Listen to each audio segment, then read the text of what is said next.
മഹാഭാരതത്തിലെ ഏറ്റവും സങ്കീർണമായ കഥാപാത്രങ്ങളിലൊരാളാണ് ശകുനി.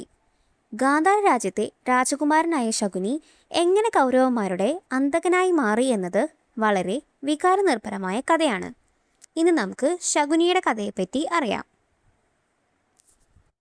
ശകുനിയുടെ പിതാവായിരുന്നു ഗാന്ധാര രാജാവായ സുബലൻ.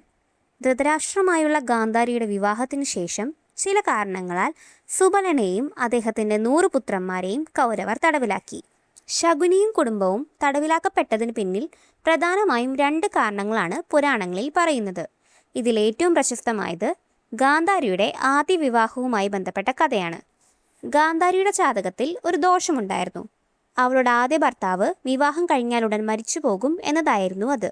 ഈ ദോഷം മാറ്റാനായി ഗാന്ധാര രാജാവായ സുബലൻ ഒരു ഉപായം കണ്ടുപിടിച്ചു.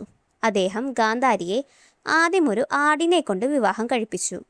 പിന്നീട് ആ ആടിനെ കൊന്നുകളഞ്ഞു.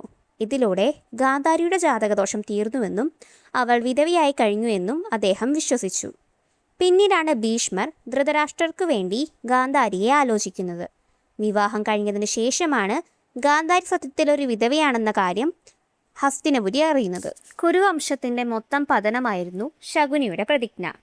ഈ പ്രതിജ്ഞ മറക്കാതിരിക്കാൻ പിതാവ് സുബലൻ ശകുനിയുടെ ഒരു കാൽ തല്ലിയൊടിച്ചു. ആ മുടന്തും വേദനയും അവനെ തൻ്റെ ലക്ഷ്യം എപ്പോഴും ഓർമ്മിപ്പിച്ചുകൊണ്ടിരുന്നു. ശകുനിയുടെ പിതാവ് മരിക്കുന്നതിന് മുമ്പ് അവനോട് പറഞ്ഞു, എൻ്റെ മരണശേഷം എൻ്റെ അസ്ഥികൾ കൊണ്ട് നീ ചൂതാട്ടത്തിനുള്ള കരുക്കളുണ്ടാക്കണം. അതിലെൻ്റെ ആത്മാവ് വസിക്കും. നീ എന്തക്കമാണോ ആഗ്രഹിക്കുന്നത് അത് മാത്രമേ ആ കരുക്കളിൽ വീഴൂ. ഈ കരുക്കൾ ഉപയോഗിച്ചാണ് ശകുനി പിന്നീട് കുരുക്ഷേത്ര യുദ്ധത്തിൽ വിത്തുപാകിയ ആ വലിയ ചൂതാട്ടം നടത്തിയത്. ശകുനി എത്ര തവണ കരുക്കുകൾ എറിഞ്ഞപ്പോഴും അദ്ദേഹത്തിൻ്റെ ആഗ്രഹം പോലെ തന്നെ ഫലം വന്നു.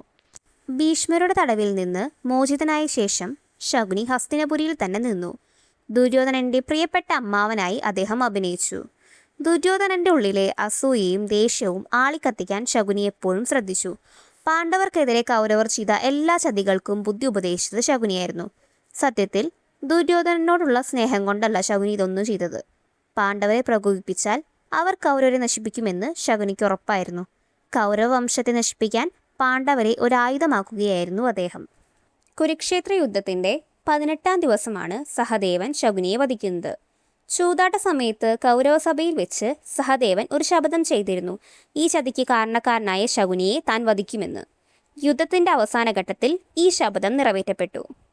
ശകുനിയെ പലരും വെറുമൊരു വില്ലനായി കാണുമ്പോൾ മറ്റു ചിലർ അദ്ദേഹത്തെ സ്വന്തം കുടുംബത്തിന് വേണ്ടി പ്രതികാരം ചെയ്ത ഒരാളായി കാണുന്നു. ഹസ്തിനപുരിയുടെ ഉള്ളിൽ നിന്ന് തകർക്കാൻ അദ്ദേഹം നടത്തിയ നീക്കങ്ങൾ ലോകത്തിലെ ഏറ്റവും വലിയ ബുദ്ധിപരമായ തന്ത്രങ്ങളിലൊന്നായി കണക്കാക്കപ്പെടുന്നു. നിങ്ങൾക്ക് ഈ കഥ ഇഷ്ടപ്പെട്ടെങ്കിൽ ചാനൽ ലൈക്ക് ചെയ്യാനും സബ്സ്ക്രൈബ് ചെയ്യാനും മറക്കരുത്.